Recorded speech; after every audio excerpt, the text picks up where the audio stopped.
तेभ्यो नमोऽधिपतिभ्यो नमो रक्षितृभ्यो नमः ईशुभ्यो नमः एभ्यो अस्तु। यो अस्मान् दृष्टियं वयं दिश्मस्तं भोजं वेदद्मः।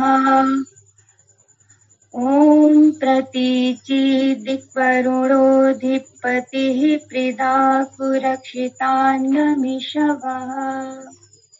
तेभ्यो नमोऽधिपतिभ्यो नमो रक्षितृभ्यो नमः ईशुभ्यो नमः एभ्यो अस्तु।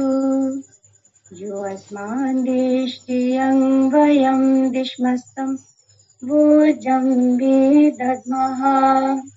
ॐ उदीचि दिक्सोमोऽधिपतिः स्वजो दक्षिताशनिरिषवः।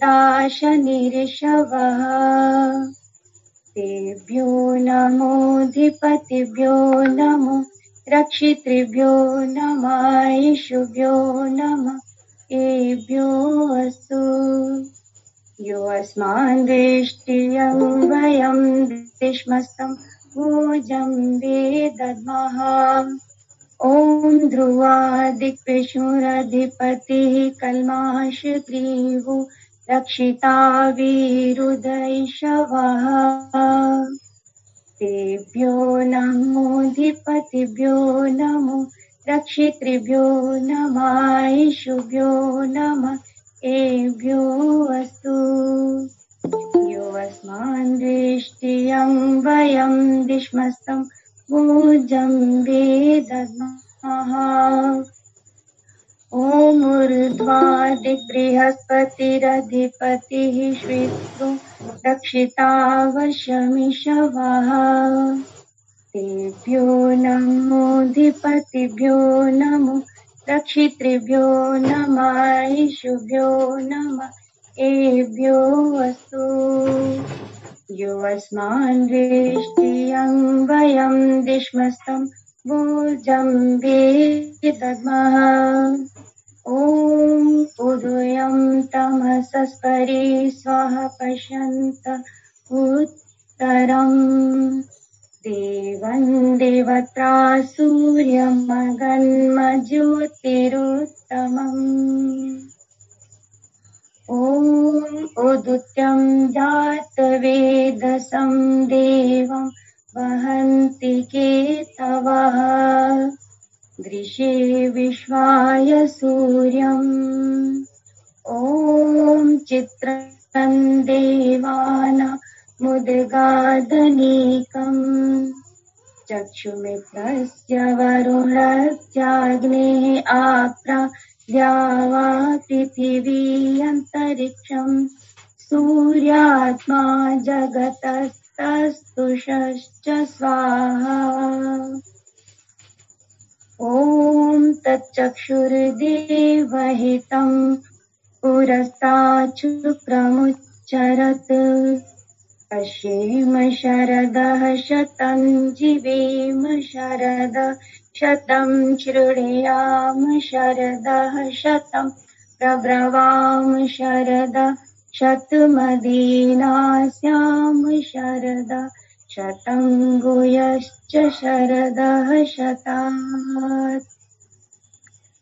ॐ भूर्भुवः स्वः तत्सवितुर्वरेण्यं भर्गो देवस्य धीमहि धियो यो नः प्रचोदयात्। ॐ भूर्भुवः स्वः तत्सवितुर्वरेण्यं भर्गो देवस्य धीमहि धियो यो नः प्रचोदयात्। ॐ भूर्भुवः स्वः तत्सवितुर्वरेण्यं भर्गो देवस्य धीमहि धियो यो नः प्रचोदयात्। ओ हे ईश्वर दयानिधे भवत्कृपयानिं जपो वासनादिकर्मणा धर्मात् काम मोक्षाणां सद्यः सिद्धिर्भवेन्नः। ॐ नमः शम्भवाय च मयो भवाय च नमः शङ्कराय च मयस्कराय च नमः शिवाय च शिवोत्तराय च। ॐ शान्तिः शान्तिः शान्तिः। जो गीत वाली आता दीदी उसमें से गाना थी।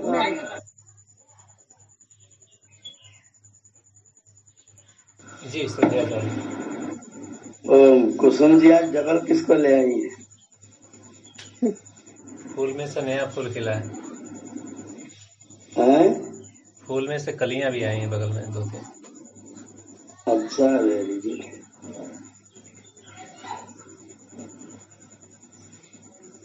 बहुत सुंदर जी। सुंदर उपमा दिए भैया जी। इतना सुंदर उपमा दिए आचार्य जी। अब दुकान वाला फूल नहीं है ना, गमले वाला फूल है तो बगल में कली तो आएगी, अकेले फूल थोड़ी रहता है। अंदर अंदर हम लोग जो है परमात्मा से मिलने का प्रयास कर रहे हैं और वेदों के दर्शन के हिसाब से कल आचार्य जी ने बड़ा स्पष्ट आदेश सुनाया है परमात्मा क्या कर रहे हैं। वही बात हम लोग कई बार इसमें भगवत गीता के अंदर सुनते हैं कि कह रहे हैं कृष्ण जी ऐसा कह रहे हैं।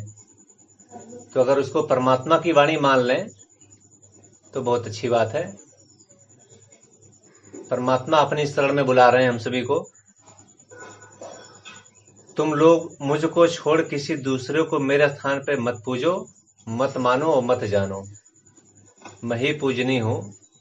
मुझको ही सभी जीव जैसे पिता को संतान पुकारते हैं वैसे पुकारने चाहिए, वैसे पुकारा करें।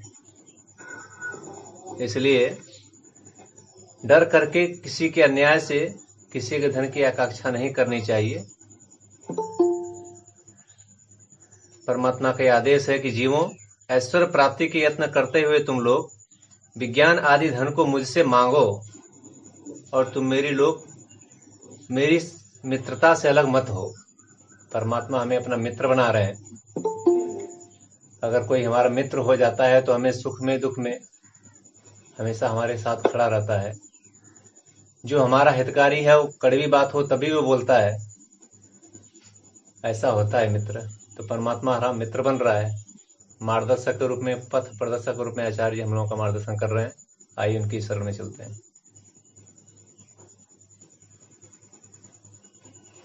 सप्तम समोल्लास में ईश्वर और वेद विद्या विषय जो मुख्य केंद्रीय विषय है उसमें स्वामी जी के विचार हम लोग श्रवण कर रहे हैं। कल का आदेश था इसलिए तुम लोग मुझको छोड़ किसी दूसरे को मेरे स्थान में मत पूजो, मत मानो, मत जानो। एक यजुर्वेद के प्रमाण से ऋषि एक मंत्र दे रहे हैं। हिरण्यगर्भा समवर्तताग्रे भूतस्य जातः पतिरेक आसीत् स दाधार पृथ्वीं द्यामुते माम कस्मै देवाय हविषा विधेम। हे मनुष्यों, जो सृष्टि के पूर्व सब सूर्य आदि तेज वाले लोकों का उत्पत्ति स्थान, आधार और जो कुछ उत्पन्न है, हुआ था और होगा, उसका स्वामी था, है और होगा। वह पृथ्वी से लेके सूर्य लोक पर्यंत सृष्टि को बना के धारण कर रहा है। उस सुख स्वरूप परमात्मा ही की भक्ति जैसे हम करें वैसे तुम लोग भी करो। हिरण्यगर्भा समवर्तत अग्रे, सूर्य चंद्रादि सब जिसके गर्भ में रहते हैं ऐसा परमात्मा अग्रे समवर्तत पहले से विद्यमान था। जो कुछ पैदा हुआ है उसका वही स्वामी है और एक ही स्वामी है। उसी ने पृथ्वी लोक जगलोक सबको धारण किया हुआ है। उस परमात्मा की विशेष भक्ति हम सब लोग करें। प्रश्न किया, आप ईश्वर ईश्वर कहते हो, परंतु उसकी सिद्धि किस प्रकार करते हो? ईश्वर को आप सिद्ध कैसे करें? तो उत्तर दिया, सब प्रत्यक्षादि प्रमाणों से। जितने प्रमाण हम पीछे तीसरे अध्याय में लिख आए हैं प्रत्यक्ष आदि, उन सभी प्रमाणों से ईश्वर की सिद्धि करते हैं। तो प्रश्न किया, ईश्वर में प्रत्यक्ष आदि प्रमाण कभी नहीं घट सकता, ईश्वर का प्रत्यक्ष नहीं हो सकता। तो स्वामी ने इसके उत्तर में न्याय दर्शन का सूत्र दिया, इंद्रियार्थ सन्निकर्षोत्पन्नम। इंद्रिय हमारे पास जो अपनी ज्ञानेन्द्रियां है पांचों, आंख, नाक, कान, जिह्वा और त्वचा, ये 5 ज्ञानेन्द्रियां हैं। और इनका जो अर्थ है, अर्थ का मतलब है इनका विषय। जैसे आंख का अर्थ है देखना, रूप। कान का विषय है सुनना, शब्द। जिह्वा का विषय है रसना, स्वाद लेना। और त्वचा का विषय है स्पर्श।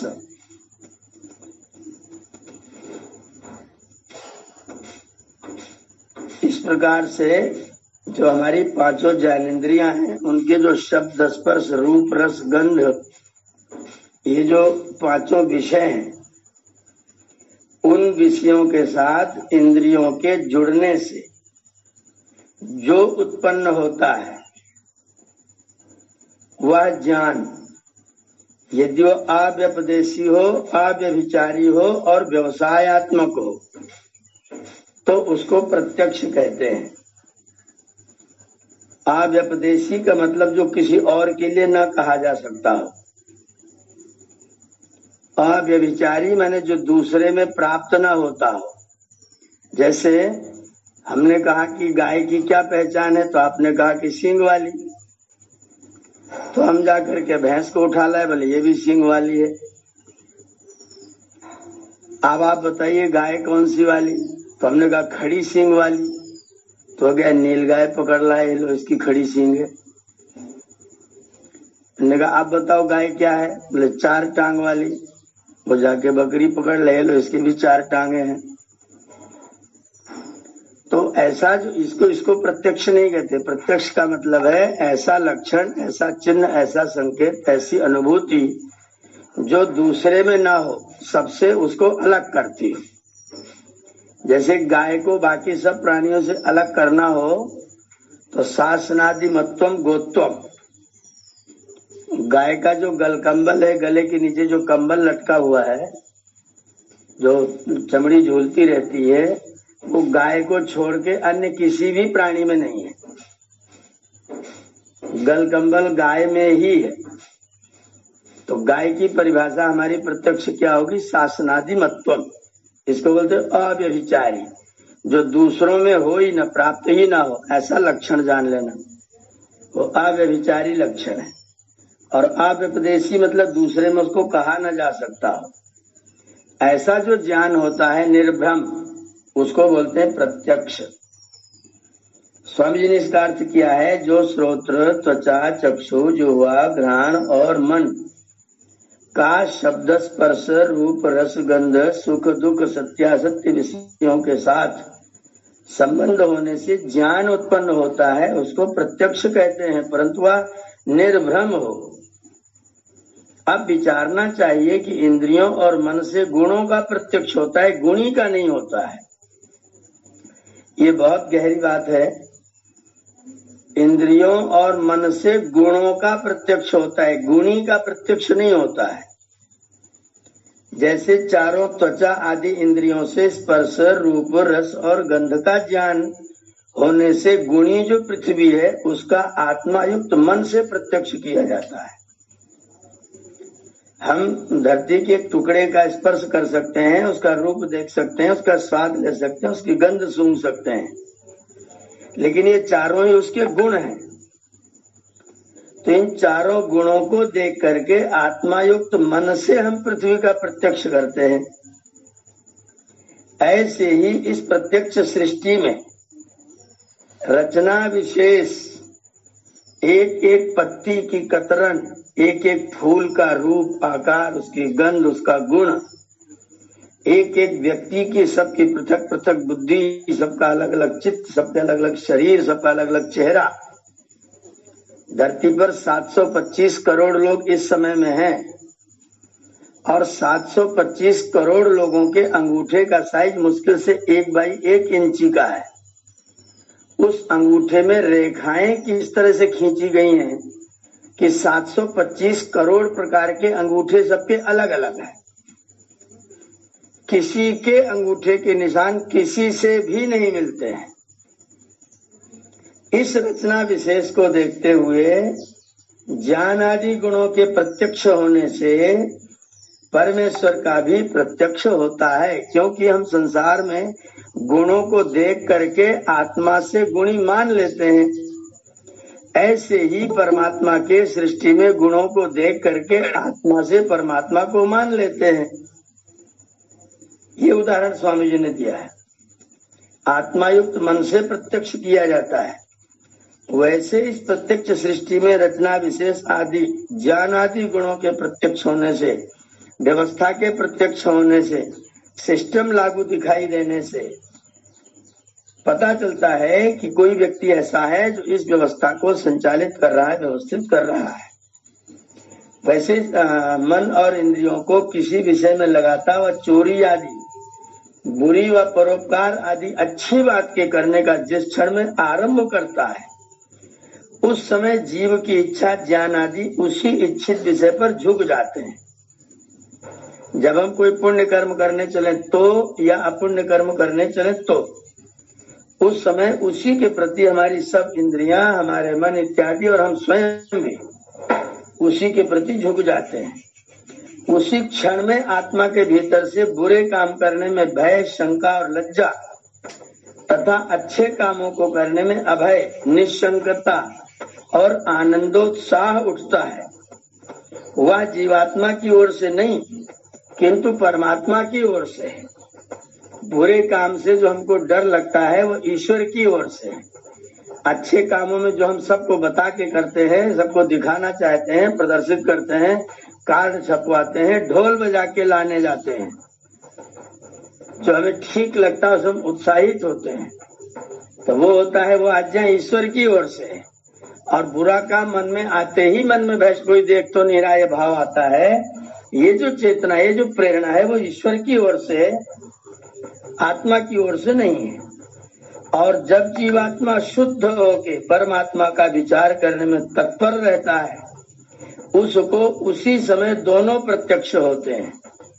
जब परमेश्वर का प्रत्यक्ष होता है तो अनुमान आदि से परमेश्वर के ज्ञान होने में क्या संदेह है, क्योंकि कार्य को देख के कारण का अनुमान होता है।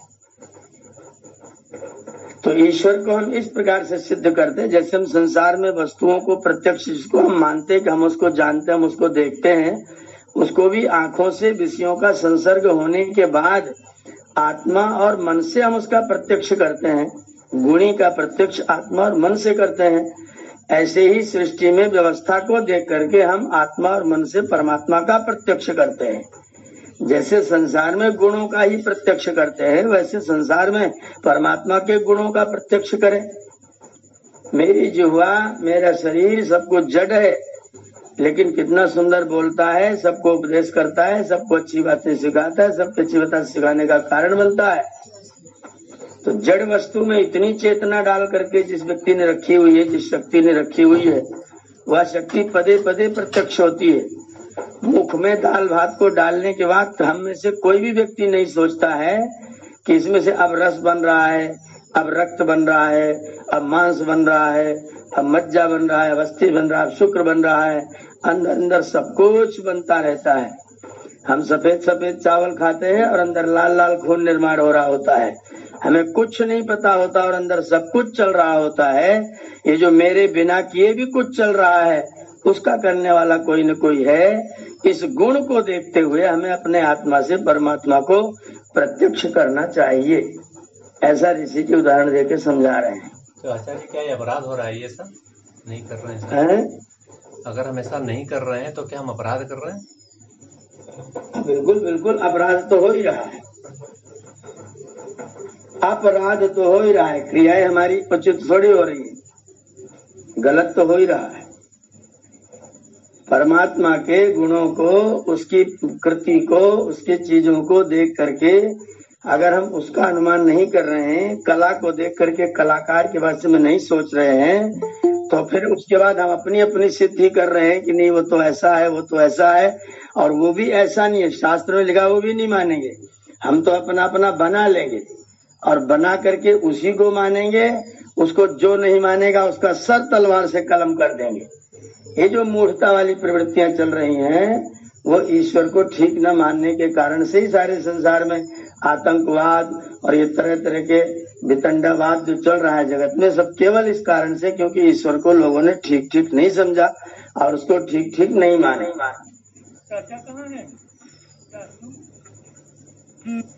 यहाँ प्रश्न किया, ईश्वर व्यापक है वह किसी देश विशेष में रहता है?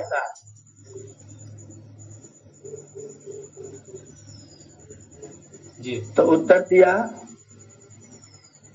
ये माइक जिनका खुला उसको बंद कर दीजिएगा। बंद ही है। उत्तर दिया व्यापक है। ईश्वर एक देश में नहीं रहता, ईश्वर व्यापक है, क्योंकि जो एक देश में रहता तो सर्वांतर्यामी, सर्वज्ञ, सर्वनियंता, सबका सृष्टा, सबका धर्ता और प्रलय करता नहीं हो सकता। अप्राप्त देश में कर्ता की क्रिया का असंभव है, ये ऋषि का वाक्य है। अप्राप्त देश में अर्थात जो व्यक्ति जिस स्थान पर नहीं है उस व्यक्ति की क्रिया उस स्थान पर नहीं हो सकती है। तो अगर परमात्मा की क्रिया धरती में, जल में, वायु में, आकाश में, अग्नि में, पृथ्वी में, अनंत इस ब्रह्मांड पिंड में अगर उसकी क्रिया दृष्टिगोचर हो रही है, इसका मतलब कर्ता वहीं पर विद्यमान है। कर्ता जहाँ पर विद्यमान नहीं होता है वहां पर उसकी क्रिया भी विद्यमान नहीं होती है, क्योंकि क्रिया कर्ता पर आश्रित होती है। जब तक कर्ता नहीं होगा तब तक क्रिया होगी नहीं, और जब कर्ता वहां है नहीं तो उस स्थान पर क्रिया कैसे है? जहाँ जहाँ क्रिया दृष्टिगोचर हो रही है वहां वहां पर कर्ता दृष्टिगोचर हो रहा है। और क्रिया क्योंकि सर्वत्र व्यापक है, कोई एक अणु परमाणु भी बिना क्रिया किए नहीं रह रहा है, इसलिए परमात्मा भी वहां पर विद्यमान ही है, बिना उसके बिना वो क्रिया संभव नहीं हो सकती है। अप्राप्त देश में कर्ता की क्रिया का असंभव है। प्रश्न किया, परमेश्वर दयालु और न्यायकारी है व नहीं? उत्तर दिया है। ये दोनों गुण परस्पर विरुद्ध है।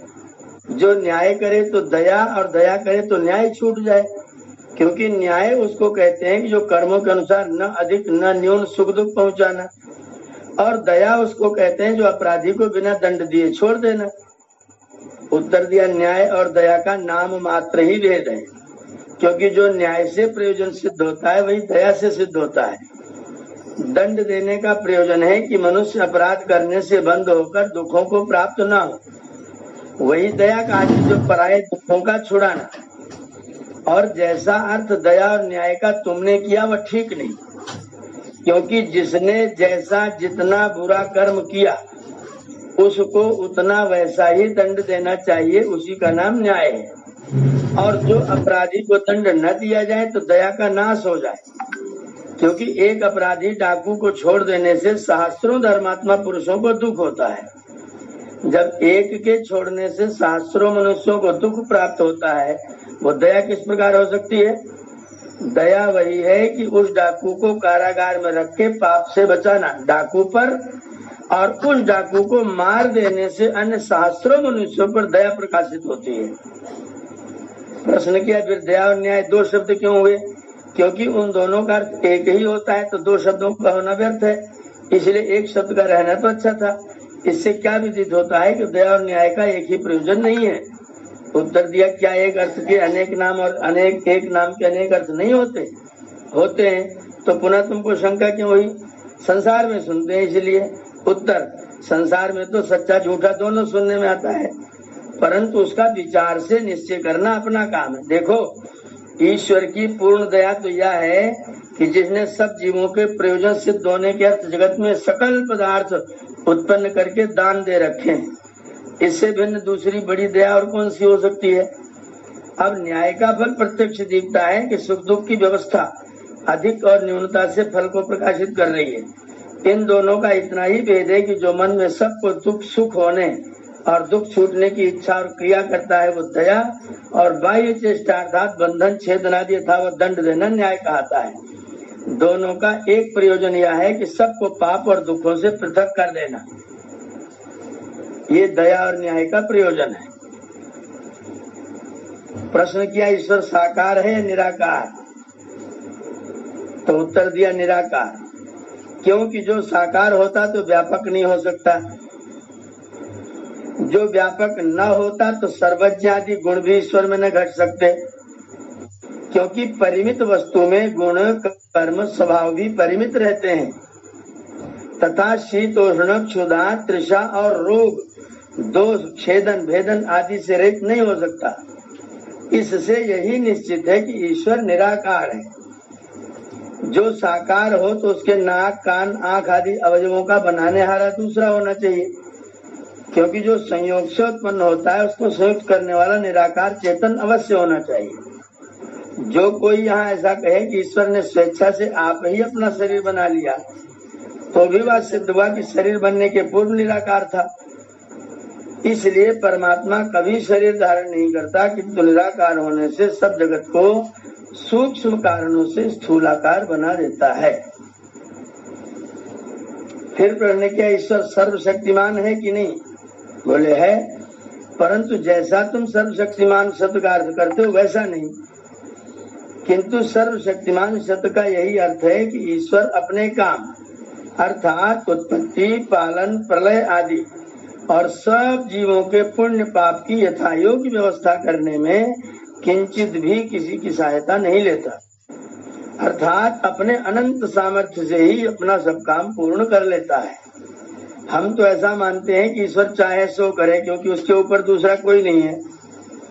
उत्तर वो क्या चाहता है? जो तुम कहो कि सब कुछ चाहता और कर सकता है, तो हम तुमसे पूछते हैं कि परमेश्वर अपने को मार, अनेक ईश्वर बना, स्वयं अविद्वान, चोरी व्यभिचार आदि पाप कर्म और दुखी भी हो सकता है। जैसे ये काम ईश्वर के गुण कर्म स्वभाव से विरुद्ध है, तो जो तुम्हारा कहना कि वो सब कुछ कर सकता है, ये कभी नहीं कर सकता। इसीलिए सर्वशक्तिमान शब्द का जो हमने किया वही ठीक है। प्रश्न, परमेश्वर सादि है अथवा अनादि? सादि माने जिसका कोई आदि हो, और अनादि का मतलब जिसका कोई आदि ना हो। उत्तर दिया अनादि अर्थात जिसका आदि कोई कारण व समय ना हो, उसको अनादि कहते हैं। इत्यादि सब अर्थ प्रथम समोल्लास में कर दिया है, देख लीजिए।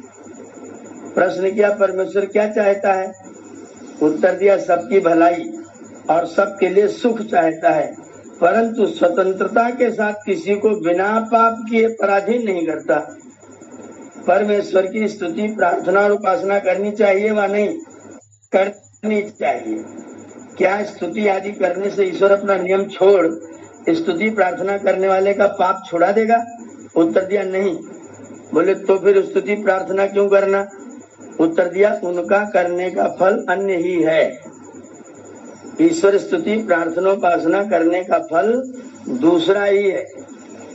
इस फल के बारे में चर्चा मैं कल करूंगा। स्तुति प्रार्थना और उपासना पर चर्चा हम लोग कर लेंगे, एक दूसरा चैप्टर प्रारंभ होगा। यहाँ पर ईश्वर के कुछ गुणों का वर्णन ऋषि ने किया है, तर्क पूर्वक सिद्ध किया है। ईश्वर को हम सिद्ध कैसे करेंगे, स्तुति प्रार्थना उपासना विषय को कल ले लिया जाएगा। आज मैं यहाँ पर पढ़ना बंद कर रहा हूँ। अगर इस विषय में किसी के विषय में कोई जिज्ञासा हो तो आप लोग अपनी जिज्ञासा प्रस्तुत कर सकते हैं। ओम। अच्छा जी, नमस्ते। मेरा ये पूछना है आपसे कि ये रचना विशेष लिखा है, ईश्वर की तो सारी रचनाएं हैं, उसकी बनाई हुई सारी कृति है, उसमें विशेष क्या है? रचना विशेष जैसे राम कुमार जी सिकंदर जी एक जैसे नहीं है, यही रचना विशेष है। अच्छा हाँ, अंगूठा वाला आपने बताया। अंगूठा 725 कर, मैं तो आश्चर्य किया 725 इतने 1 इंची में कैसी रेखा खींची जाए कि 725 प्रकार की रेखाएं बन जाए। 725 करोड़ प्रकार की रेखाएं बन जाए। ऐसी कैसी रेखाएं खींची जा सकती जो परमात्मा ने बनाई हुई है। ये रचना विशेष है। जी, एक व्यक्ति एक प्रश्न के हिसाब से आगे बढ़ेंगे। जी जी आइए, दूसरे लोग आइए।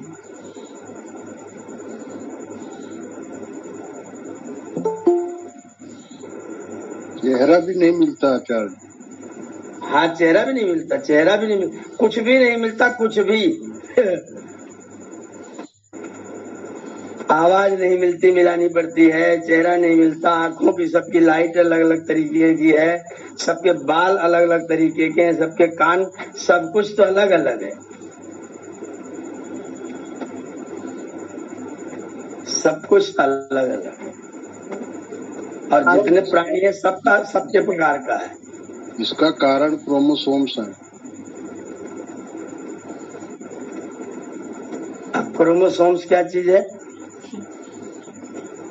जो जेनेटिक्स वाले जो होते हैं ना 46 पेयर्स, एक 23 जोड़े जो क्रोमोसोम वो होते हैं, डीएनए वाला जो क्रोमोसोम्स होते हैं। अच्छा, उसके कारण से भेद होता है। उसी के कारण से भेद होता है। तो किसी का डीएनए भी नहीं मिलता आपस में। क्रोमोजोम में तो सारे सभी लोगों के पास 46 ही होते हैं डॉक्टर साहब। हाँ, तो 46 सबके पास होते हैं, मगर 46 आपस में किसी के मिलते नहीं है। हाँ, तो वो जो अलग वाला भौतिक सिस्टम है, वो भौतिक सिस्टम ईश्वर का ही सृजित है। वाई जो है वो भी नहीं मिलता एक दूसरे से, जबकि एक ही रहता है वो। आप ये जो इसी का नाम रचना विशेष है ईश्वर का। ये ईश्वर का रचना विशेष। जी कर्नल साहब। आदित्य, यहाँ पर मैंने पढ़ा कि 12 महीनों का नाम आदित्य है, लेकिन कल जो व्हाट्सएप मैसेज आया था किताब क्लास में, उसमें आदित्य कुछ और लिखे हुए थे, उनका नाम याद तो नहीं है, लेकिन वो महीने नहीं कुछ और था। इसका आदित्य की परिभाषा। हाँ, वो कुछ लोगों ने अपनी पौराणिक गणना में उन लोगों ने ईश्वर के उसके सूर्य के इतने नाम रख रखे हैं, अंशुमान वगैरह सूरज का नाम रखा है, लेकिन उसमें प्रश्न ये पैदा होता है कि अंशुमान है तो फिर और दूसरे नाम क्यों नहीं? ईश्वर के तो नमक तने तमाम नाम है। सूरज के सैकड़ों पर्यायवाची हैं, तो उनमें से 12 ही क्यों?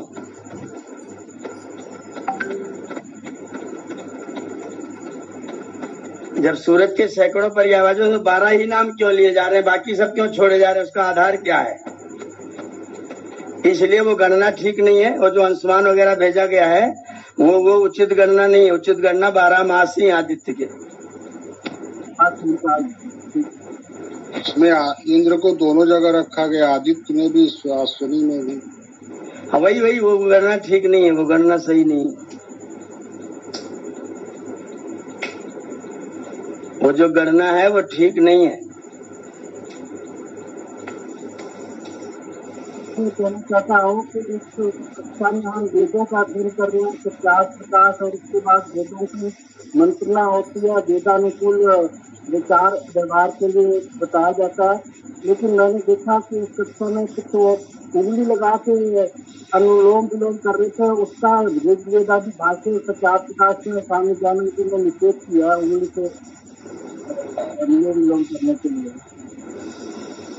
नहीं, स्वामी जी ने निषेध नहीं किया है, लेकिन स्वामी जी ने जो प्राणायाम का विधान किया है वो पतंजलि ऋषि ने जो लिखा है उतने ही का किया। हठ योग वाले प्राणायामों को स्वामी जी ने नहीं लिया है।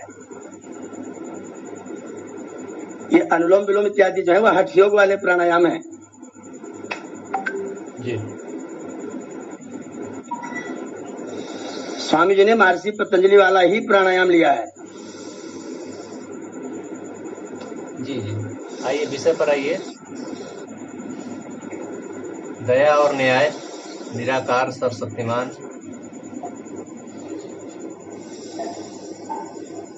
इस विषय पर आवाज खोलिए आप लोग। आचार्य जी, दुष्टों को और जहरीले जीव जो है और हिंसक है जो पशु है, उनको भी ईश्वर क्यों बनाता है? उसकी गुण तो इनसे नहीं मिलते।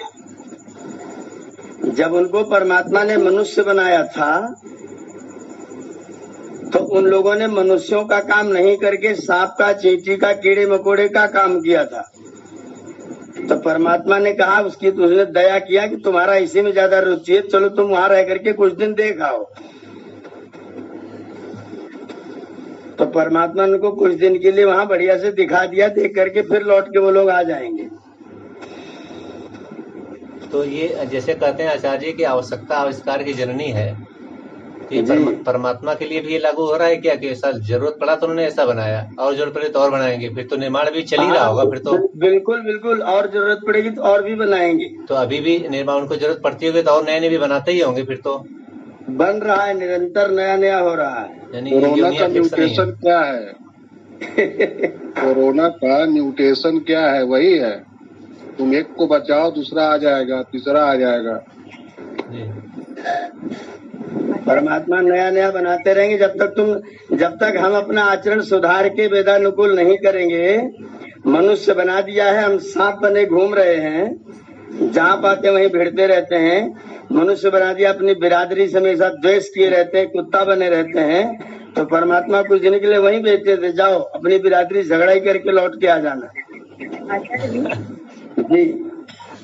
प्रजातियां विलुप्त हो गई हैं, तो यदि न्याय का सिद्धांत में कुछ ऐसे लोग जो कर्म करते हैं तो उनको उस प्रजातियों में कैसे वो डालते होंगे जब जो प्रजातियां लुप्त हो गई हैं।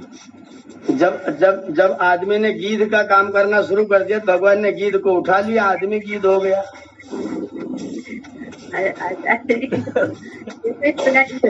वाला तो मानव है। जब आदमी ने गीध का काम शुरू कर दिया, मरे जानवरों को खाने वाला, तो जो मरे जानवर खाते थे उनको परमात्मा ने बंद कर दिया भेजना। जी, सड़क किनारे सब नोचते रहते हैं आचार्य जी, जानवर लटका कर नोचते रहते हैं सड़क किनारे। ये वही लोग हैं, गीध लोग हैं। आचार्य जी कोरोना भेज दिया ताकि और लोग मरे लेकिन बहन जी उसमें तो बड़े पवित्र लोग चले जा रहे हैं, क्या कहें उसमें। ओम आचार्य जी, पवित्र लोग इसलिए चले क्योंकि पवित्र लोग इस दुष्टता को निवारण करने के लिए जैसा प्रयत्न करना चाहिए वैसा नहीं कर रहे हैं, इसलिए दंड के भागी वो भी हो रहे हैं। तो माने आप कहना चाह रहे हैं कि इस तरह के कर्म से बचाने की चेष्टा भी आपकी तरह करते रहना चाहिए ना व्यक्ति को। सामूहिक अपराध हो रहा है तो सामूहिक दंड भी आएगा। हाँ बिल्कुल बिल्कुल, अगर आप अपने में बिल्कुल ठीक हैं लेकिन उस ठीक को सबको बताने का और ठीक करने की कोशिश नहीं करते हैं तो खराब होने का दंड आपको भी मिलेगा। तो यहाँ तो खाली 48-50 लोग हैं, बाकी तो भी करोड़ों लोग बाकी हैं, तो दंड हम अभी अपराध कर रहे हैं। बाकी सबको गीत बना देगा भगवान, जाएंगे जो नहीं आएंगे वो और कहीं जाएंगे फिर। आचार्य जी, जो मुक्ति के उद्देश्य से हिमालय में चले जाते हैं जी, समाज में कहाँ कुछ करते हैं तो उनको मुक्ति कैसे मिलती है फिर? आप तो चिकित्सक हैं डॉक्टर साहब। अगर कोई व्यक्ति अकेला रह करके अपने आप में अपने को ठीक किए रहता है ना, तो वो भी वातावरण को ठीक करने की कोशिश कर रहा है। तो समाज में रह के सब लोग भी वैसे ही कर रहे हैं कि अपने आप को ठीक रख रहे हैं, तो फिर उसमें दंड के भागीदार क्यों बने? नहीं, जो लोग समाज में अपने को ठीक कहाँ करे, वो योग करने लग जाए तब तो ठीक हो जाए, फिर तो रहे, अच्छी बात है। समाज में रह करके योग करें तो अच्छी बात है, तब तो उनका ठीक हो ही रहा है। आत्मा अपने जैसा दुख सभी का दुख नहीं समझ रही है। ये मुश्किल है, वो खाली अपने लिए ठीक करता है, बाकी सबको। अगर दुख समझ भी ले रही है और कुछ कर नहीं रही है, अपने को सुधारने में ही पूरी एनर्जी खर्च कर रही है, दूसरे के लिए नहीं कर पा रही है, तो उसमें दोस्ती कैसे होगी? अगर वो अपने को ही सुधार रहा है, दूसरों के लिए कुछ भी कोशिश नहीं कर रहा है, दूसरों को कुछ भी अच्छी बात भी नहीं बता रहा है, दो शब्द नहीं कह कर रहा है, तो अगर कोई खतरा आएगा तो नुकसान उनको भी होगा। जो लोग आज संसार छोड़ करके हिमालय पर चले गए, कल को अगर भारतवर्ष में पाकिस्तान का राज्य हो जाए तो वो वहाँ हिमालय में कर पाएंगे क्या अपनी तपस्या? तो मतलब कर्म दंड का असर आएगा। बिल्कुल आएगा, बिल्कुल आएगा। जी गीता बहन जी। आचार्य जी, जैसे आप कह रहे हैं कि जो जानते हुए भी दूसरों को नहीं जलाता है, तो वो भी अपराध करता है। बिल्कुल। तो मेरा प्रश्न ये है कि जैसे कि हम लोग किसी को बताने की कोशिश करते हैं तो वो कहते हैं कि हम कैसे मान लें कि वेद ईश्वरकृत है, या ये जो मंत्र है इनको इनके दृष्टा ऋषि हैं, ये हम कैसे मान लें? मनवाना में बहन जी, मनवाना मेरा दायित्व तो नहीं है। जी जी, अच्छा। मेरा दायित्व तो बतलाना है। हाँ, बाकी माने ना माने उनकी मर्जी। वो उसकी अपनी स्वतंत्रता, जीवन स्वतंत्र है ना। अगर मनवाने से मान जाता तो परमात्मा किसी को दुष्टता करने देता क्या? तो इसका अर्थ है आचार्य जी कि उनके ऊपर परमेश्वर की कृपा नहीं है। हाँ, एकदम 100% उनके ऊपर ईश्वर की कृपा नहीं हो रही है, एकदम सत्य है। अपनी कृपा में से थोड़ी दे दिया जाए गीता बहन जी को। नहीं, अपनी में से आप स्वामी जी, अपनी में से आप दोगे ना तो भी वो मानेगा नहीं। आचार्य जी जी, तो फिर ये कैसे कहेंगे कि ईश्वर सबको समान रूप से देखता है? ईश्वर अपनी दृष्टि से किसी के प्रति भेदभाव नहीं कर रहा है। लेकिन कृपा किसी के ऊपर कम किया, किसी के ऊपर ज्यादा किया, इसका कैसे भेद करते? अभी पिछले दिनों चर्चा हुई थी, कृपा कब होती? जब आप कुछ करते हैं तो कृपा होती है। कुछ भी नहीं करेंगे तो वो दया समान रूप से करेगा, कृपा नहीं करेगा। जी आचार्य जी, यदि हम ज्ञान कृपा तो करने पर ही प्राप्त होगी। ओम आचार्य जी जी राघवेंद्र जी, जैसे कि बताया जाता है ईश्वर न्यायकारी है, करुणा निधान है। जैसे हमारे इसी ग्रुप में 40 लोग जुड़े हुए हैं, सभी लोग अच्छे कर्म करने का प्रयत्न कर रहे हैं। बाई द वे हम बस में गए और हमारा एक्सीडेंट हो गया, हम जो है या मर जाएं या हमारा आजीवन हम विकलांग हो जाएं या कोमा में चले जाएं, तो इस तरीके का जो न्याय व्यवस्था या दया की कैसे होगी आचार्य? नहीं, उसमें दरअसल ऐसा है, जैसे मान लीजिए आपके पास परमात्मा ने गाड़ी दी हुई है जी। अब ये गाड़ी आपकी एक्सीडेंट हुआ और गाड़ी टूट गई जी। तो गाड़ी जिस स्थिति में आपकी गाड़ी टूटी है जी। उसी स्तर की एक गाड़ी परमात्मा आपको फिर से दया करके देंगे। जी। गाड़ी टूट गई तो टूट गई, बदल गई, नई गाड़ी तुरंत आपको प्राप्त होगी। एक्सीडेंटली अकाल ऐसी स्थिति आ सकती है, परमात्मा की दया होगी कि आपको तुरंत वैसी ही गाड़ी फिर से प्राप्त हो जाएगी।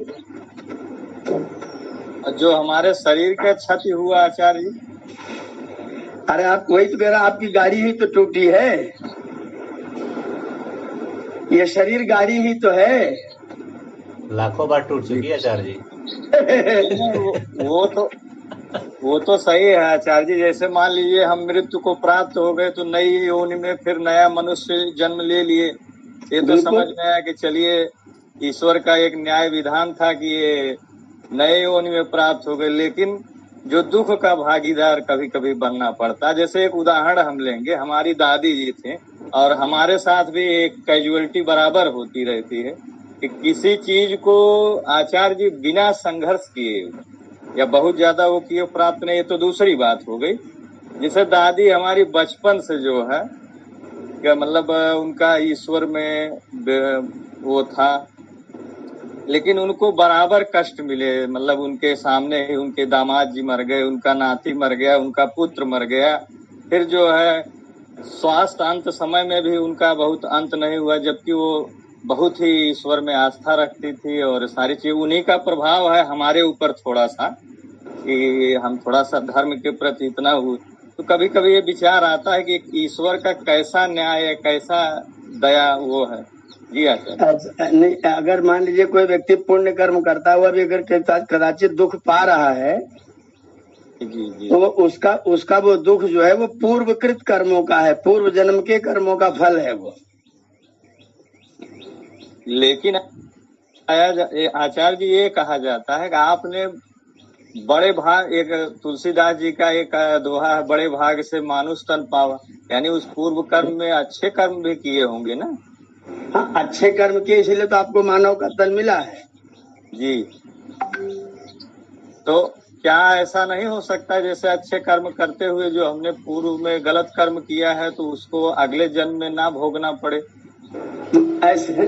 ऐसी कोई पद्धति नहीं। अगर ऐसा हो जाएगा जी तो फिर तो सब अपना अपना माफ करवा करके घूमते रहेंगे, फिर कौन प्राप्त करना चाहेगा? अपने यहाँ जैसे देखने मिलता है कि प्रायश्चित कर लीजिए इस चीज का, क्या इस तरीके का विधान है प्रायश्चित वाला? हाँ, प्रायश्चित का विधान है जी, कि हमने कोई कर्म किया उससे जो है वो प्रायश्चित करके, तो किन किन कर्मों में जैसे प्रायश्चित कर सकते? बाय द वे हमसे किसी से हत्या हो गई तो उसमें आचार्य जी क्या प्रायश्चित कर सकते हैं? हत्या कर देने का, प्राण से वियोग कर देने का कोई प्रायश्चित नहीं होता है। जी जी जी। जैसे आपने किसी को वाणी से कह करके उसको दुखी कर दिया जी, अब आप अपनी नाक को थोड़ी सी नीची करके उसके पास जाइए और प्रणाम करके उससे क्षमा मांग लीजिए जी, और उसकी इतनी सेवा करके संतुष्ट कर दीजिए कि वो आपको अच्छा व्यक्ति मानने लग जाए जी। आपका प्रायश्चित हो गया, परमात्मा आपको दंड नहीं देंगे। जैसे आचार्य जी हत्या में नहीं प्रायश्चित है तो जी एक मिनट प्रश्न पूरा हो जाए। आचार्य जी जैसे हमारे सेना में है जो व्यक्ति, वो भी तो हत्या ही करते हैं ना, उनको वीर गति कैसे प्राप्त होती है? सुनिए, वो जो सेना में लोग गए हैं जी जी आचार्य, वो सैनिक लोग जो होते हैं वो अपने द्वेष के कारण किसी सैनिक को नहीं मारते हैं। जी जी जी। वो तो राजा की व्यवस्था से किसी को दंड दे रहे हैं जी।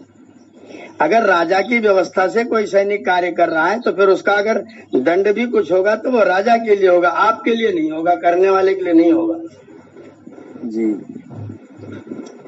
अगर सैनिक वही सैनिक अगर बंदूक लेकर के छुट्टी पर आए और अपने गांव के किसी आदमी को मार दे, बोले मैं तो सैनिक हूँ तो नहीं बचेगा, फिर उसे दंड मिलेगा। हम आचार्य जी हम पुण्य कर्मों के अंतर्गत ये भी तो आता है ना कि हम किस तरह से ईश्वर की पूजा कर रहे हैं या ईश्वर की आराधना। जी बिल्कुल आएगा। जैसे लोग मंदिर में जाते हैं, घंटी बजाते हैं, मूर्ति पे फूल चढ़ाते हैं, तो क्या वो भी पुण्य कर्मों के अंतर्गत आता है? लोग इसी को तो कहते हैं ना कि वो बहुत धर्मात्मा थे लेकिन उनका ऐसा हाल हुआ, तो उनकी तो पूजा पद्धति भी गलत होगी ना। वहाँ पे मंदिर में जाते हैं, घंटी बजाते हैं, घंटी बजा करके बाहर निकलते हैं और बाहर निकलते ही दूसरे का जूता लेके भाग आते हैं अगर ऐसा करते हैं तो उनके घंटी बजाने से पाप लगेगा। अगर वो मंदिर में जाते हैं, घंटी बजाते हैं, लौट के आते हैं, सबके साथ सद्व्यवहार करते हैं, सुंदर श्रेष्ठ कर्म करते हैं, तो उनको पुण्य प्राप्त होगा। आचार्य जी, व्यक्ति की श्रद्धा और भाव ये महत्वपूर्ण है व्यक्ति के जीवन में। अगर आप इस भाव के साथ में मंदिर में जा रहे हैं कि मेरी जो गलती होगी उसको परमात्मा माफ कर देगा, तो आप बहुत बड़ी गलती कर रहे हैं। आचार्य जी वहां पहुंच करके ईश्वर को याद करने का जो पाप कर रहे हैं, मंदिर के पास पहुंच करके ये जो दिमाग में जड़ता आ रही है, इसका तो भयंकर परिणाम आने वाला है। वहाँ तो ये परिणाम अगली पीढ़ियों तक भी जाने वाला है। तो वहाँ जाकर के उसको देख पा रहे हैं, पीछे आकर जूता उठा रहे हैं या कुछ और कर रहे हैं, जिस तरह के हजारों उदाहरण दिए जा सकते हैं जो अपराध हो रहा है। तो उसका तो कई मैंने आचार्य यहाँ पर जो कर्मफल का जो सिद्धांत यहाँ बात आ रही है, इसका एक चैप्टर आपको लेना पड़ेगा कि है क्या ये। वो इसी में आएगा, इसी में आगे आएगा, अभी आएगा। कौन सा कर्म करते हैं तो उसका फल कितने दिन में आता है। एक अच्छा कर्म किया, उसका फल में हम सुख भोग रहे हैं, उसका कर्म के परिणाम का। उसी बीच हमने कोई गलती कर दी तो उसका परिणाम तुरंत भी मिल सकता है और 100 साल बाद भी मिल सकता है, अगले जन्म में भी मिल सकता है। तो सुख के बीच में सुख हम भोग रहे हैं, तो उसके बीच में अगर पाप कर्म करते हैं तो जरूरी नहीं कि उसका फल तुरंत मिल जाए। तो वो अगर पड़ा रहेगा तो आगे मिलेगा। तो वो यहाँ पे वो नियम है इसका। कर्मफल सिद्धांत पर मेरा एक वीडियो मैंने भेजा हुआ है ग्रुप में, जिम्मेदार गृहस्थों के परिवार में, एक बार देखिए, उसमें है पूरा व्याख्यान मेरा। फिर से देखिएगा, उसको देखिएगा तो नहीं होगा तो मैं फिर भेज दूंगा जी। मेरा पूरा 1 घंटे का व्याख्यान है कर्मफल सिद्धांत पर। राघवेंद्र जी जो वहाँ जाके जो मूर्ति पर जो झुका के आते हैं सिर को, ये अपराध करके आ रहे हैं वहाँ पे। ये कहना का मतलब है कि ईश्वर को आप मिलने गए थे, ईश्वर को तो यहाँ ये बताया जा रहा है, तो उसका निराकार है, तो उसका बाकी जगह आपको क्यों नहीं दिख रहा है? वही काम आप सड़क के किनारे खड़े कर क्यों नहीं हाथ जोड़ ले रहे हैं?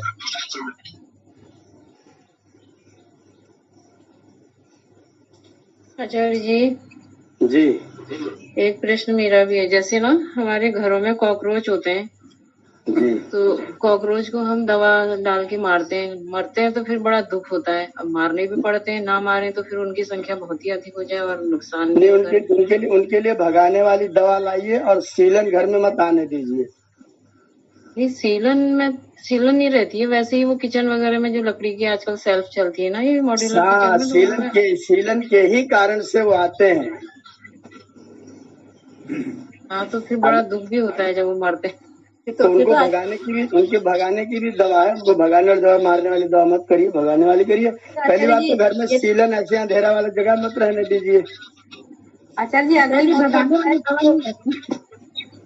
आचार्य जी अपनी होते से इसका समस्या का समाधान हो सकता है, क्योंकि उससे टेम्परेचर थोड़ा सा जो बढ़ता है बिल्कुल घर के वातावरण का। वो मैंने पड़ेगा उसमें गूगल तुलसी पंचामृत डालेंगे तो उसका असर भी रहेगा, तो नहीं आएंगे। लेकिन आचार्य जी अग्निहोत्र अगर घर के अंदर करें तो फिर सारा घर काला काला हो जाता है। हाँ, तो मैं तो फिर ये मैं छत में करती हूँ, मैं नीचे नहीं करती हूँ कभी भी।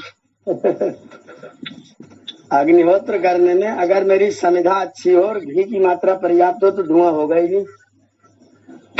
अग्निहोत्र करने का स्थान क्या होता है आचार्य जी? घर का मध्य भाग होता है, ईशान कोण होता है, कौन से भाग में करना चाहिए? मध्य होगा तो ज्यादा चारों ओर फैल करके लाभकारी होगा। आंगन में करिए, आंगन में ज्यादा लाभकारी रहेगा। जी आचार्य जी ओम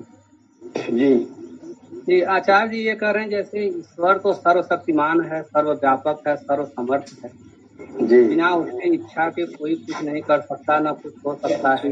ना ये वाक्य कम करिए, अपनी तरफ से जोड़ा जा बिना रहा उसकी इच्छा के कुछ नहीं हो सकता है, ये कम कर दें। हाँ, ये वाक्य मत जोड़िए। आप स्वतंत्र जीवात्मा है। आप अभी आज की तारीख में अभी वैज्ञानिक लोग चाहें तो सृष्टि का आज प्रलय कर सकते हैं। इतने बम इकट्ठे कर रखे हैं ना, सब एक साथ फोड़ दो तो सब नाश कर डालेंगे। अच्छा जी आचार्य जी, ईश्वर जो सर्वशक्तिमान है, सर्वसमर्थ है, ये गलत कामों के स्वयं नहीं रोक सकता है इसको?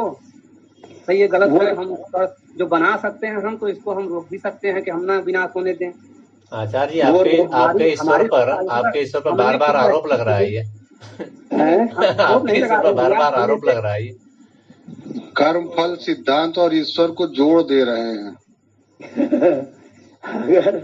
आचार्य जी अभी हम कोई अच्छी चीज बनाए, इसको अलग अलग रखिए। कर्म करने के लिए आप स्वतंत्र हैं, स्वतंत्र, ईश्वर के अधीन नहीं है कर्म। मेरी बात आप सुनिए पहले। हम कोई अच्छी चीज बनाए तो हम अगर कोई उसको तोड़ेगा, नुकसान करेगा, तो हम उसको बचाने का भी प्रयास करेंगे, उसको तोड़ने नहीं देंगे। हमने बड़ी मेहनत से बनाया है, हम उसको नाश नहीं करने देंगे। ये तो हमारा स्वभाव हुआ। अब ईश्वर का क्या है, थोड़ा इस पे ईश्वर भी उसको बचाने के लिए आपको प्रेरित करता है कि ऐसा न करो, लेकिन आप जब उसकी बात नहीं मानते हैं, बुरे कर्म करते हैं और उसको तोड़ देते हैं, खराब कर देते हैं, तो फिर उसका दंड आप जन्म जन्मांतरों तक आप भोगते रहते हैं। अगर परमात्मा तुरंत हाथ पकड़ करके रोक देगा, जैसे कोई परीक्षार्थी परीक्षा में गलत सवाल कर रहा और आपने उसकी कॉपी छीन करके अपना सही सवाल कर दिया, तो आप उसका मूल्यांकन करेंगे कि अपना मूल्यांकन करेंगे? परीक्षा में होने का आचार्य सर्वशक्तिमान का क्या सही अर्थ महर्षि दयानंद जी ने इसी चैप्टर में बताया हुआ है। अभी आगे आएगा, ये समझ में आएगा सबको। स्वामी जी ने कर दिया ना, सर्वशक्तिमान माने अपने कार्यों में उसकी किसी की सहायता की आवश्यकता नहीं होती है। सर्वशक्तिमान माने जो चाहे वो नहीं, जो न करनी है वो भी न करे। पर हम देखिए, जीव कर्म करने में स्वतंत्र है। स्वतंत्र कर्म करने में जब होगा तभी उसके कर्म फल का न्याय होगा, तभी वो मुक्ति की ओर जा सकता है, पतन की ओर जा सकता है, नाना योनियों में जा सकता है। उसकी स्वतंत्रता को छीन करके अगर परमात्मा अपनी व्यवस्था उसको चलाएंगे, फिर चलाएंगे ही क्यों? परमात्मा को संसार चलाने की जरूरत थोड़ी है। परमात्मा ने तो जीवों के लिए संसार बनाया है। आप इसमें आइए, ठीक से रहिए, मुक्त होइए, जाइए, आनंद लीजिए। सभी मुक्त हो जाएंगे तुरंत तुरंत। आज सब ईश्वर की आज्ञा से बढ़िया बढ़िया काम करें, सब मुक्त रहें, संसार खत्म हो जाएगा।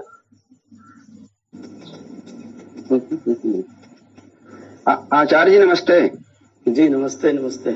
आचार्य जी, सप्तम समुल्लास में जो वेद मंत्र है हिरण्यगर्भा समवर्त ताग्रे भूतस्य जाता पतिरेक आसीत, इसमें स्वामी जी व्याख्या कर रहे हैं तो उसमें नीचे लिख रहे हैं कि उस सुख स्वरूप परमात्मा ही की भक्ति जैसे हम करें वैसे तुम लोग भी करो। इसमें हम शब्द कौन है? हम ईश्वर हैं। तो ईश्वर तो इस वेद तो ईश्वरीय ज्ञान है, तो इस कैसे हो जाएगा? ईश्वर कह रहे हैं मनुष्यों से कि जैसे हम अपने कार्यों को संपन्न करते हैं वैसे तुम भी अपने कार्यों को संपन्न करो।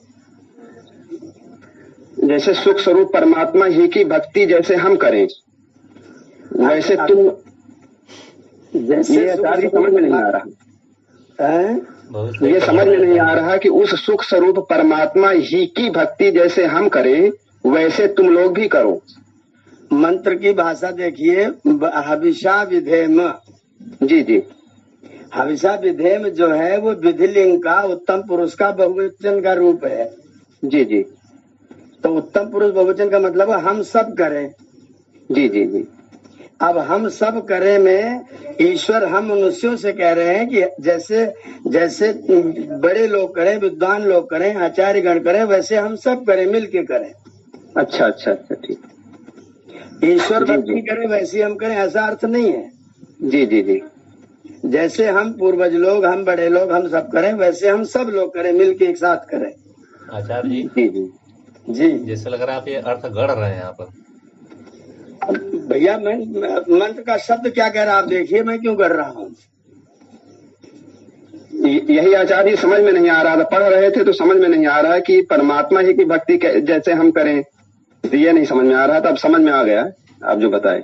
ये जो विधेय में जो विधिलिंग का बहुवचन रूप है वो हम सब पूरे समुदाय के लिए है। जी जी जी जी।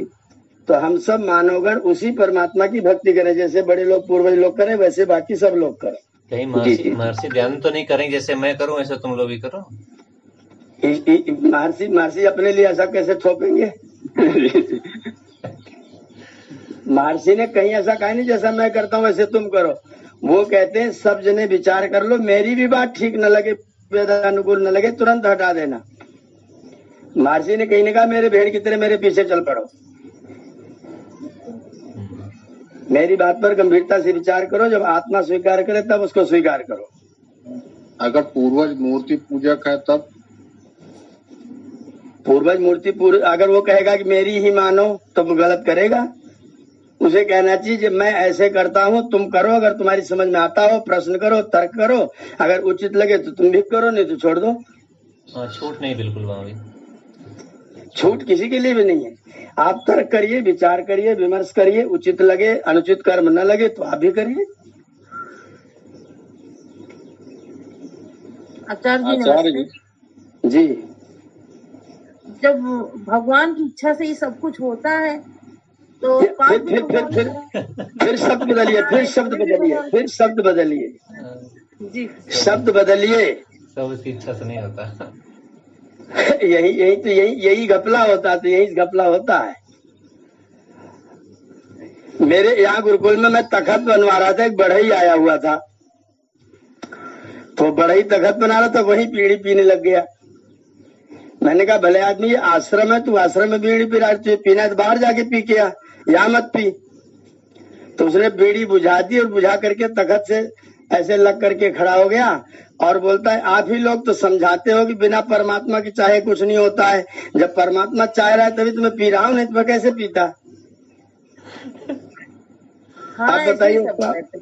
हाँ, तो ये कथन उचित है क्या? परमात्मा चाहेगा तू बीड़ी पी ले?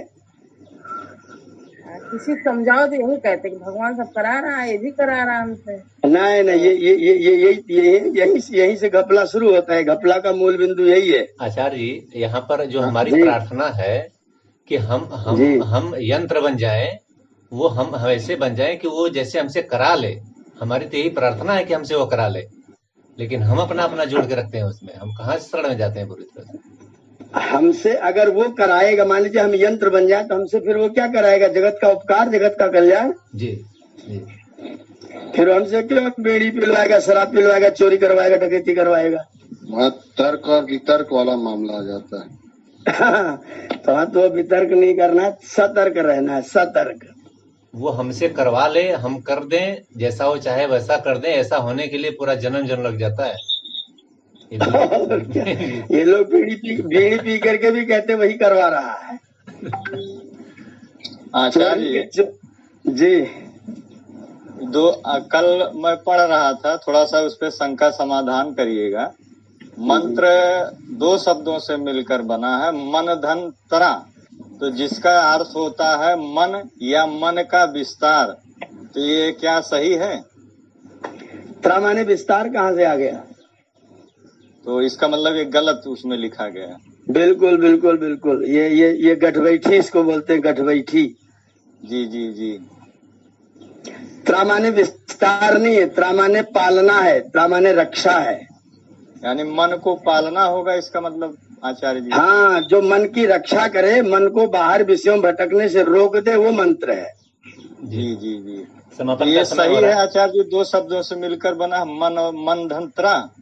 हाँ, ऐसा हम जोड़ सकते हैं, वैसे बना नहीं, वो तो मैत्री गुप्त परिभाषण धातु से मंत्र शब्द बना है, लेकिन निरुक्त की प्रक्रिया में मन प्रस्त्रा करके मंत्र बना सकते हैं, लेकिन उसका अर्थ यही होगा कि मन की रक्षा करने वाला, मन का पालन करने वाला, मन को विषयों से रोक करके ईश्वर की ओर, आत्मा की ओर लगाने वाला, उसे मंत्र कहते हैं जी।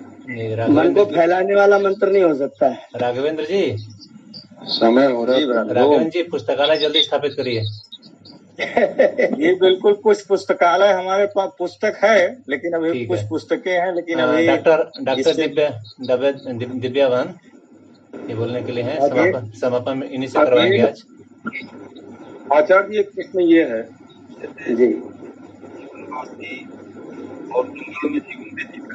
आवाज नहीं आ रही आपकी। आदिवासी वनवासी जो जंगल में जीवन व्यतीत करते हैं, उनके बच्चे भूखों प्यासे, जो दूध तक नहीं मिलता है, खाने को नहीं मिलता है, तो आचार्य जी इनके संदर्भ में मैंने एक विद्वान से मैंने पूछा, तो उन्होंने कहा कि ऐसा है कि अपने कर्मों का फल भुगत रहे हैं, इनको छोड़ दीजिए। नहीं, ऐसा ये बहुत गलत चिंतन है। ये राजा की दुर्व्यवस्था है, ये गलत चिंतन है, ये राजा की दुर्व्यवस्था है। और हम लोग मानव हैं, ईश्वर के उपासक हैं, ईश्वर दयालु है, हमें दया करनी चाहिए, उनकी सहायता करनी चाहिए, उनके पास जाना चाहिए, उनको उस स्थिति से बाहर करना चाहिए। हम ईश्वर के उपासक है ना, तो भी तो ईश्वर के पुत्र हैं, तो ईश्वर के पुत्रों के, अपने भाइयों के दुखों को दूर करने का जितना हमसे संभव हो सके वो कोशिश अवश्य करनी चाहिए। जब चक्रवर्ती सम्राट बनेंगे आचार्य, तो कोई कुछ बचेगा, तो धरती का कोई कोना नहीं बचेगा। अमित जी, आचार्य जी, जैसे मान लीजिए कि अगर वो हम तो एक सामान्य नागरिक हैं, तो हम आचार्य जी हम क्या मदद कर सकते हैं? जैसे ये प्रश्न, कितनी मदद कर सकते हैं? हम सब लोग 10 लोग 20 लोग इकट्ठा हो करके और कुछ बढ़िया बढ़िया कपड़े खरीद करके उनके पास पहुंचा सकते हैं, कुछ बढ़िया अन्न उनके पास पहुंचा सकते हैं, उनके लिए वहाँ कोई स्कूल खोला जा सकता है, उनकी पढ़ाई करवाई जा सकती है, उनके लिए शिक्षा की व्यवस्था की जा सकती है। मिशनरी यही तो करके उनको बदल दिया है। आज तक कितने मिशनरी यही करके उनको ईसाई बना दे रहे हैं, हम उनको अपना नहीं बना पा रहे हैं। और हम कह रहे वो तो ईश्वर की व्यवस्था से कर्म फल भोग रहे हैं। कहने वाला बहुत अपराधी निष्ठुर टाइप का व्यक्ति है। आचार्य विद्वान जो कह रहा था, वो तीन टीका लगा करके और हरि कीर्तन कर रहा था। चाहे 36 टीका लगा ले, लेकिन वो मनुष्य नहीं है। उन विद्वान को यहाँ ले आइए कक्षा में, उनकी विद्वता का परीक्षण किया जाएगा। तथा कथित विद्वान था। सत्र का समापन करेंगे मुकेश दत्ता जी, समय हो रहा है। चाहे 3 की जगह 36 टीका लगाए, लेकिन मानवता से भी बाहर है वो। जी, दिव्याबन जी आइए, आप समापन करिए अपनी बात रखते हुए। आज के सत्र को यहाँ रोकेंगे। जी, सभी को ओम नमस्ते।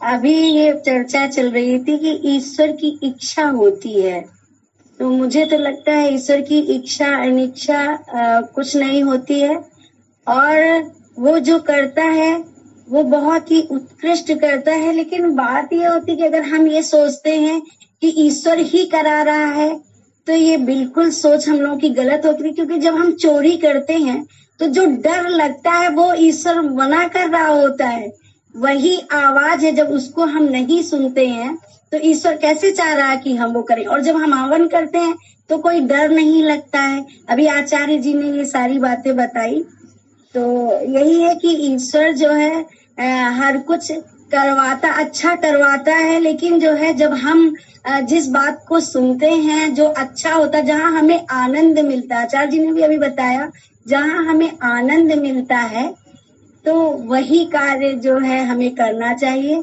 और जिसमें हमें डर लगे, अब हम मच्छर मारते हैं, अभी एक बात चल रही थी तो मुझे लगता है कि हम मच्छर मारते हैं, जो हमारा शत्रु हो, कहते हैं क्षत्रियों का ये धर्म होता है, तो उस धर्म को पहचानते हुए, तो इसी का सार मुझे लगा।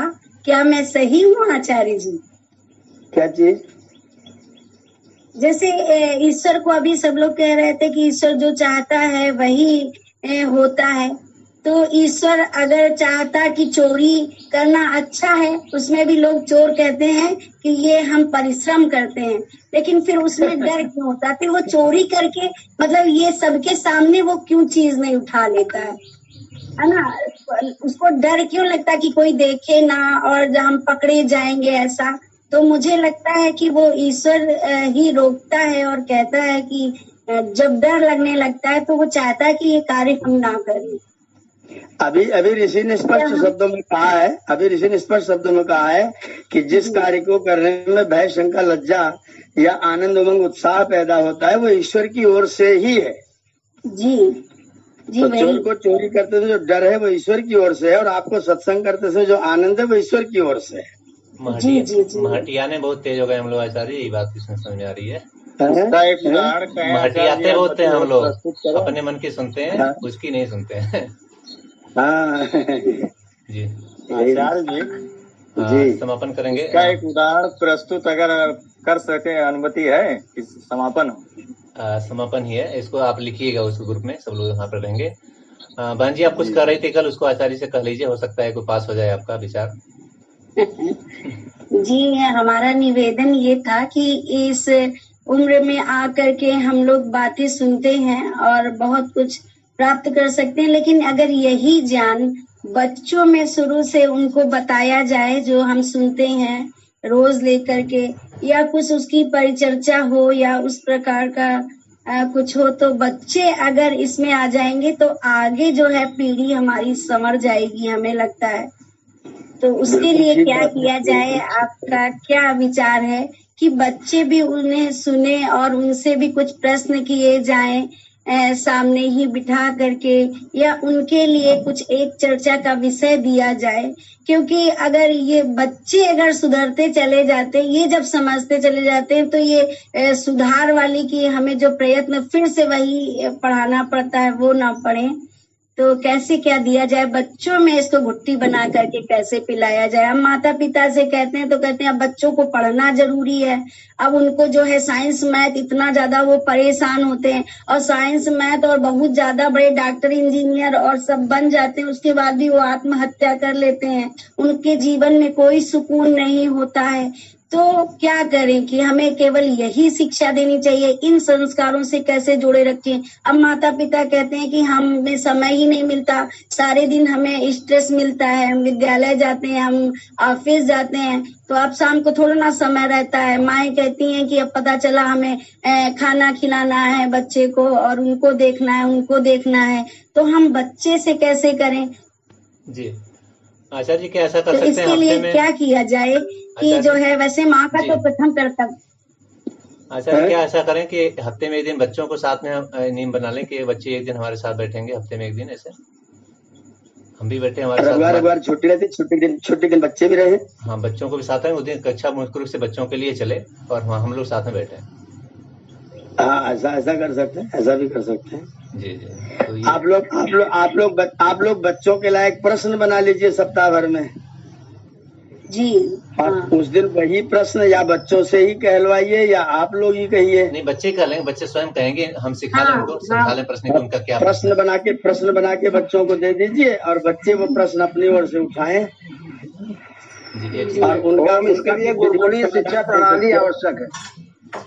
अब गुरुकुल आ जाए तो फिर तो कोई बात ही नहीं, फिर तो सब बढ़िया बढ़िया है। गुरुकुल भेज दीजिए तो आनंद ही आनंद। जी बहुत लोग नहीं भेजते हैं, तो जो सब नहीं भेजने वाले हैं जो घर में, उनको भी वो शिक्षा अगर जैसे मूर्ति पूजा के विषय में है, एक दिन चर्चा की जाए कि क्यों एक प्रकार का अपमान जो उस ईश्वर को कैसे हम जगा सकते हैं, उसको कैसे हम घंटी सुना सकते हैं, एक अपमान हो जाता है, वह उस पूजा पद्धति भी गलत है। उन बच्चों तो का ये जो प्रश्न सारी रहेगा, चीजों पर हम अगर चर्चा करते तो बच्चा सही राह पे जुड़ा रहेगा। उन बच्चों का वही प्रश्न लिया तरीका है, जाएगा। वही तरीका है। सप्ताह में एक दिन की क्लास बच्चों के लिए कर लीजिए। जी जी जी। जी जी उन बच्चों का बहुत प्रश्न रहेगा कि वो धन्यवाद। क्या सोचते हैं, माता पिता उनसे तय करें कि उनकी क्या समस्या है, वो क्या जानना चाहते हैं, जो उनके लिए जीवन को लेकर के सोच रहे हैं वो, तो उनका प्रश्न आएगा। तो बच्चों को ही कह दिए तो अपने प्रश्न बनाओ और प्रश्न आचार्य जी के सामने आएगा, फिर उसका समाधान देखो कैसे क्या मिलता है। हाँ बिल्कुल बिल्कुल, उनका प्रश्न निकल के आएगा तो उनकी समस्या का समाधान होगा। हम प्रश्न थोपे नहीं उनके ऊपर। बच्चे प्रश्न बनावे, बच्चे प्रश्न बना के देवे। एक हफ्ते तक माता पिता उनको तैयार करें कि उनका क्या प्रश्न, उसको ढूंढे उनके अंदर से प्रश्न। वो जब खुद अपना रखेंगे तो फिर वो आगे बढ़ेंगे। जी हाँ, जिनके बच्चे बड़े हो चुके हैं, आस पड़ोस के बच्चों से बात करें कि अच्छा बताओ, जो है मंदिर में जाके ये करते हैं तो उसका क्या वो होता है, या हमें शांति पाठ बहन जी, समय पूरा हो गया है। और गीता रंजन बहन जी हमको लग रहा है यात्रा में चली गई, उनका नेटवर्क कट गया है, तो उनके स्थान पर शांति पाठ डॉक्टर दिव्या बहन ही कर लेंगी। शांति पाठ करके समापन कीजिए। आइए करते हैं। ओम देव शांतिरंतरिक्ष गण शांति, पृथ्वी शांति, आकाश शांति, सदया शांतिर्विश्वदेव शांति, ब्रह्म शांति, सर्वगुण शांति, शांतिरेव शांति, सामा शांतिरेधि। ओम शांति शांति शांति। ओम